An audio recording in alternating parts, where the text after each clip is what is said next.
Okay, this is what I was telling you about. That's me and my brother, like 5-6 years old I was at the time. So cute, but what does this have to do with artificial intelligence? Well, it's this thing that I think about when I think about the alignment problem, which is that at the time we were told, go upstairs, play nicely, play shops or something, and we did. We went upstairs and I took his things and sold them back to him. Like, we followed instruction perfectly. It's just that I got something extra out of it that we weren't told not to try and get. Nate, you were fleecing your brother. Yeah, I was. But we're best friends, like it's all cool. But I think it is relevant to think about that with AI because we're building systems and we're saying be aligned to whose values, what values. That's what we call the alignment problem. And when those values make it into models that have real consequences for real people, I mean, that's an issue. Yeah, there's a problem. And the question is, do we have a solution?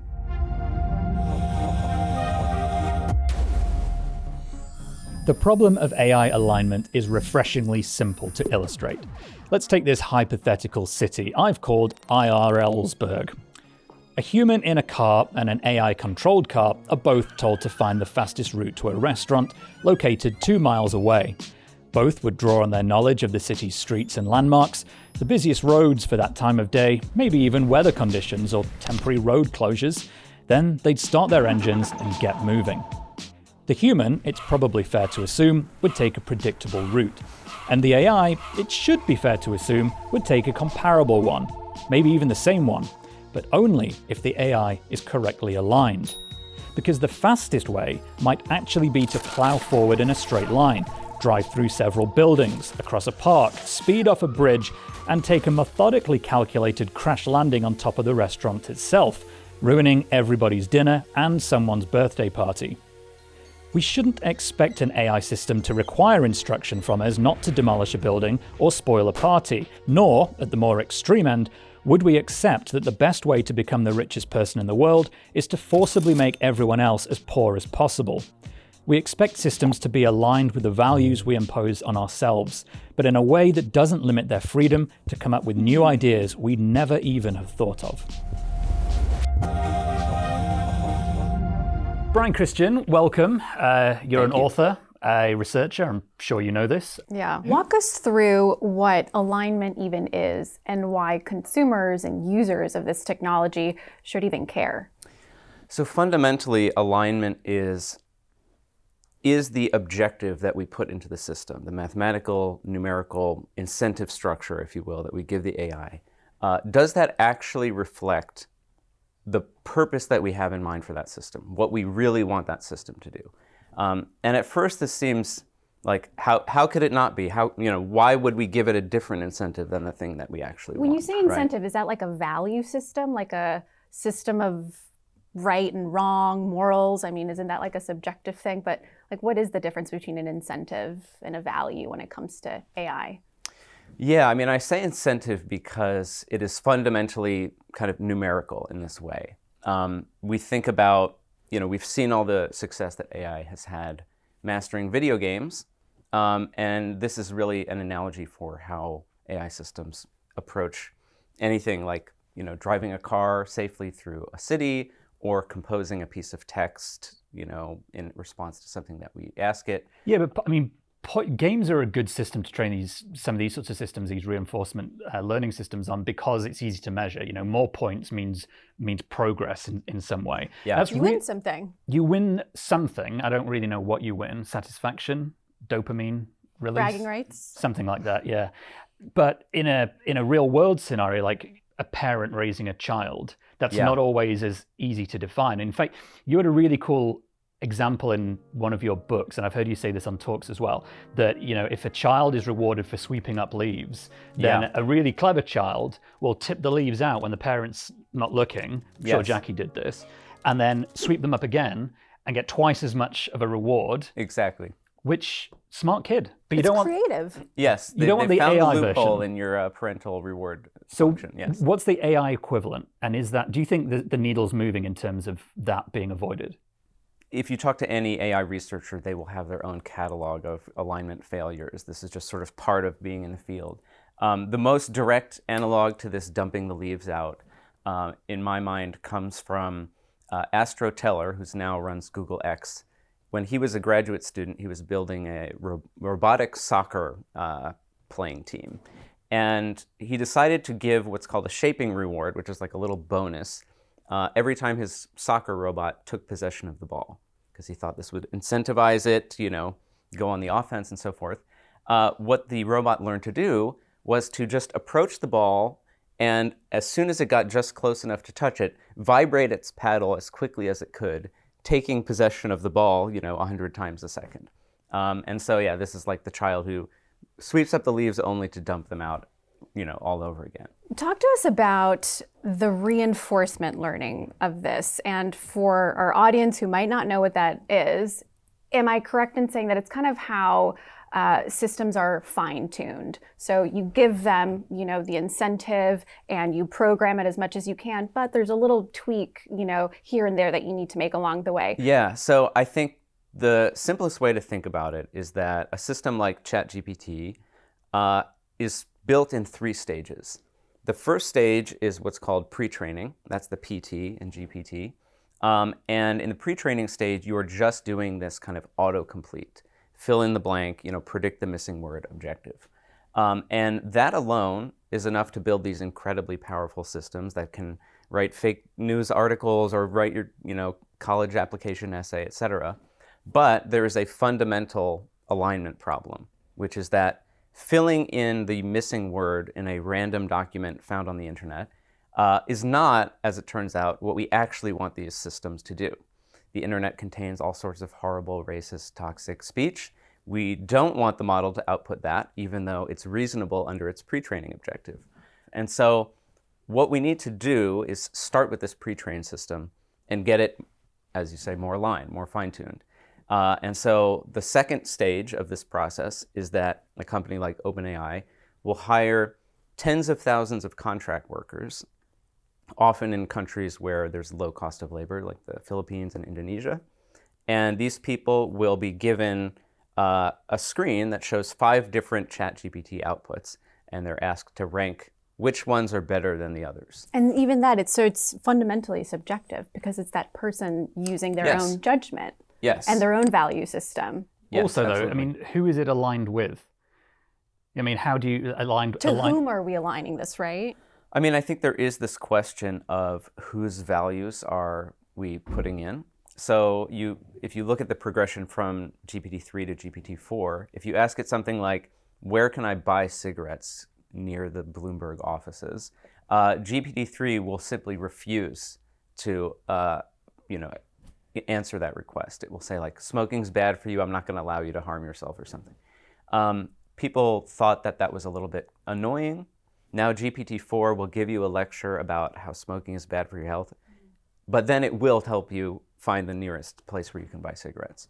And so, I think this really reveals that there are these sensitive questions of value, and we are iterating, and supposedly the answer that GPT-4 gives is like preferred by a majority of people to the previous answer.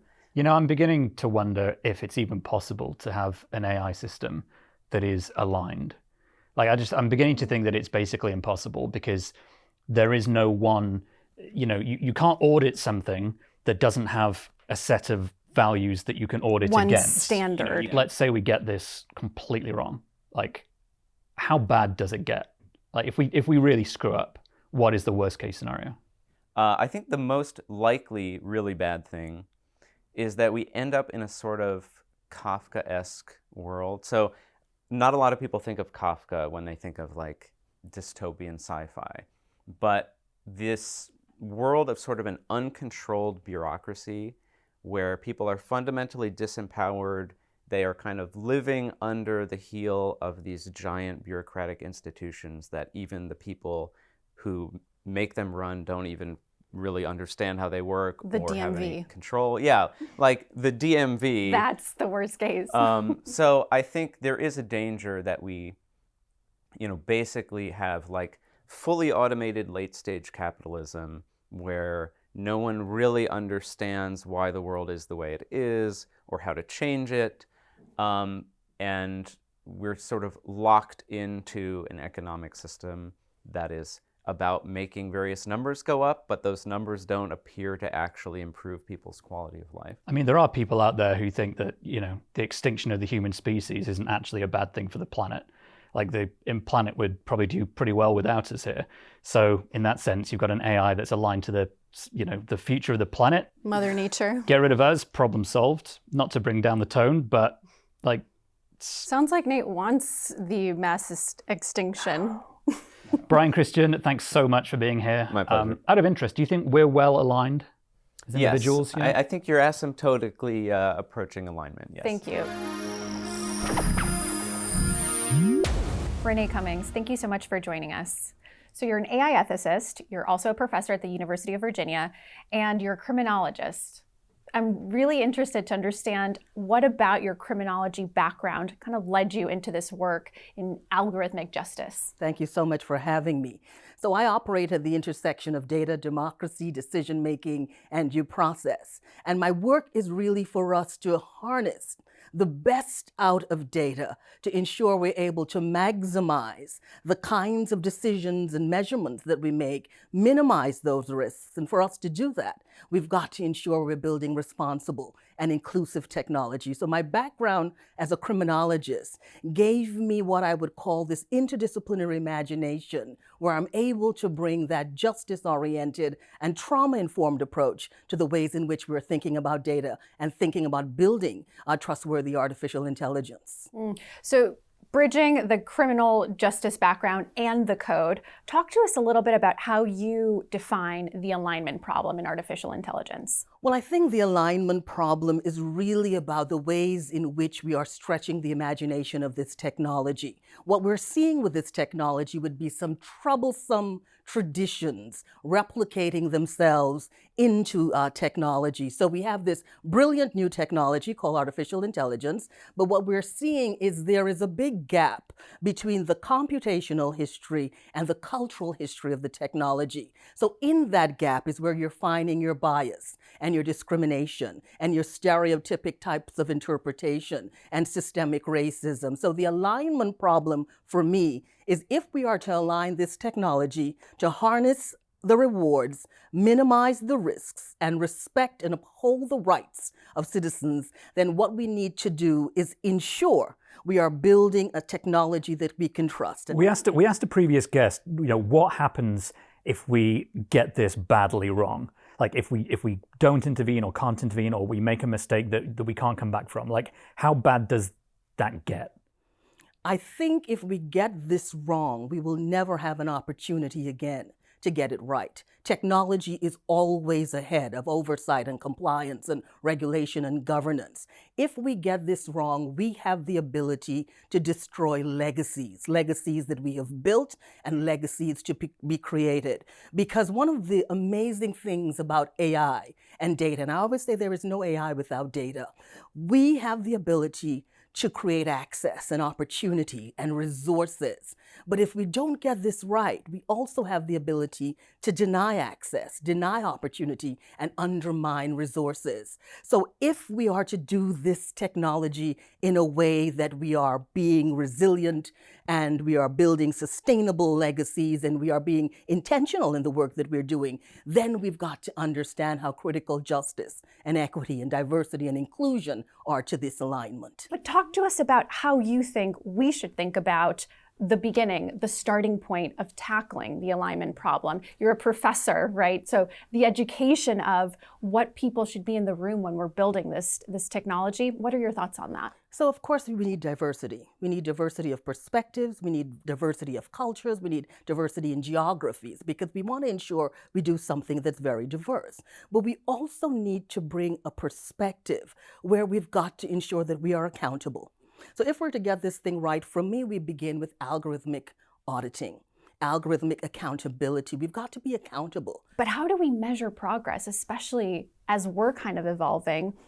Are we where we need to be? And how do you know if we've gotten there? Well, I think for me, progress would mean that we're using data for good. We're using AI for good. So we're seeing it in healthcare. We're seeing it in cancer research. We're seeing it in pain management. We're seeing it in finance and communication and entertainment and aviation and architecture. We're seeing the great things we can do with this technology. But then we're also seeing the digital divide widening.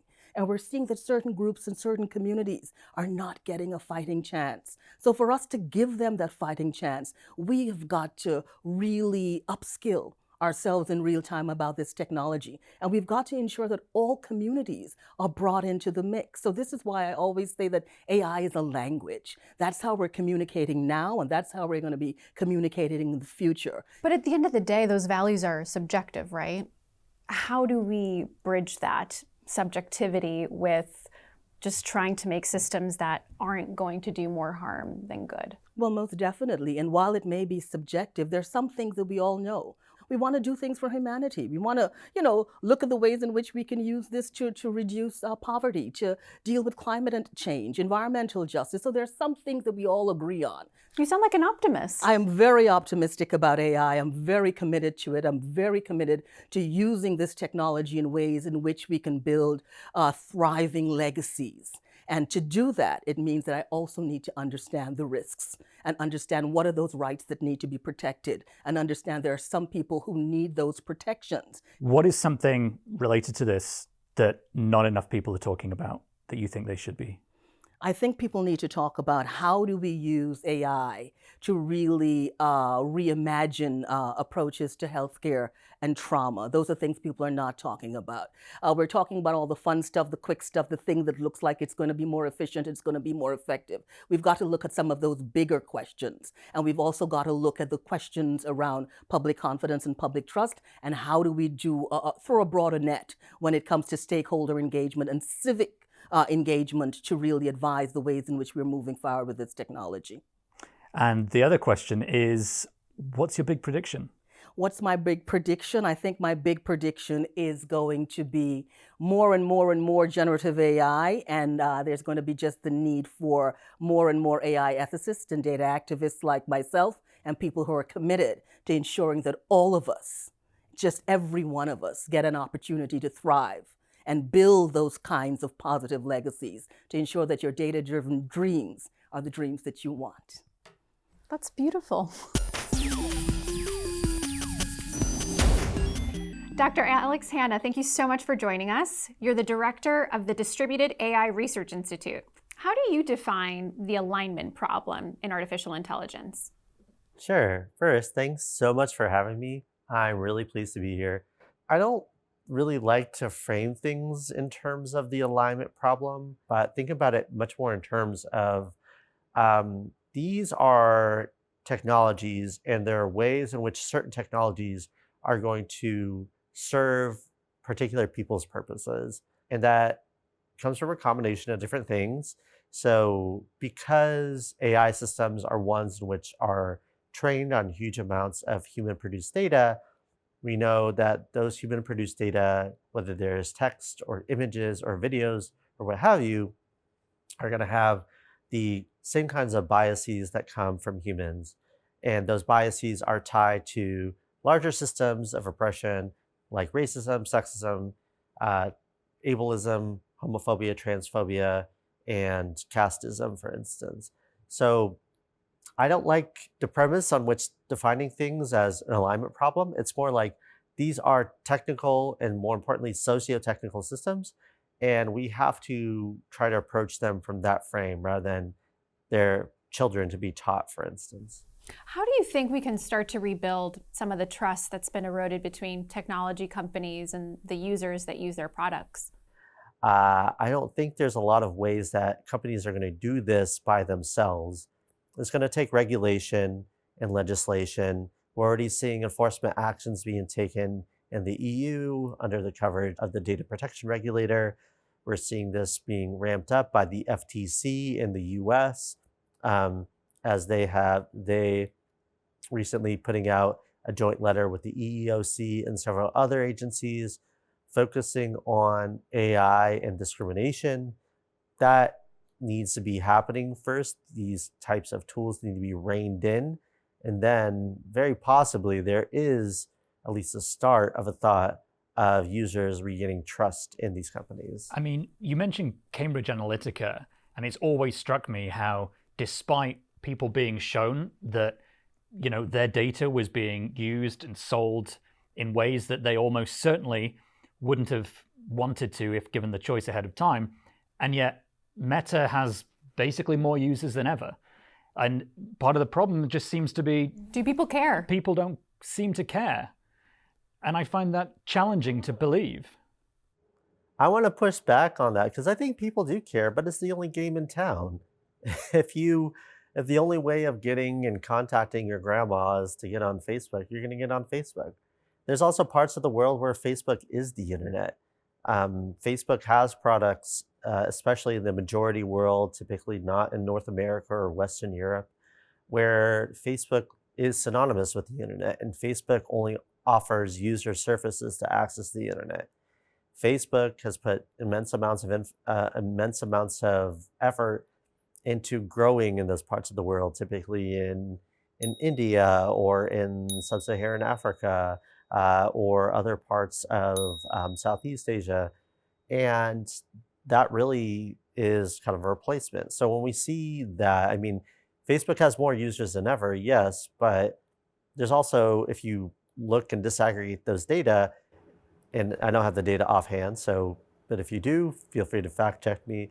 But I'd be very curious to see the growth in the Western world and to see if people, especially new users, younger users, are using the platform.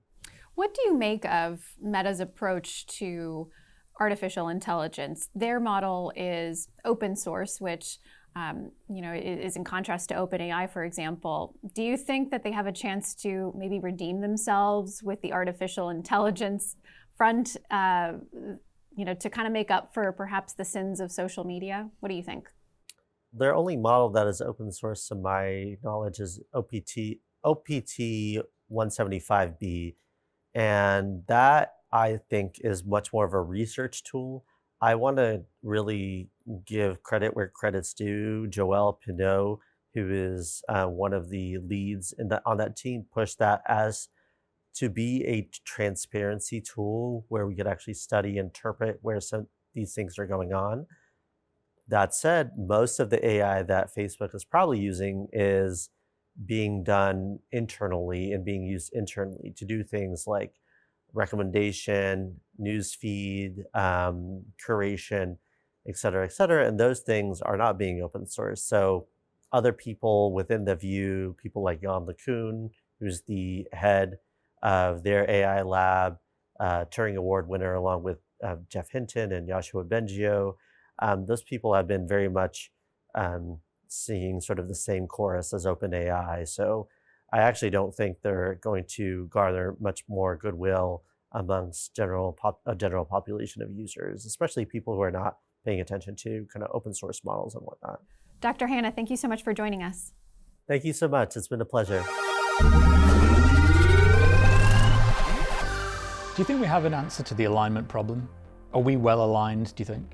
No, but that's the thing. It's not as simple as right and wrong or good and bad, because it could mean different things for different people. Continual refinement and quite a bit of hoping for the best? Maybe we just have to be comfortable. This is a problem that we just might not ever have a solution for.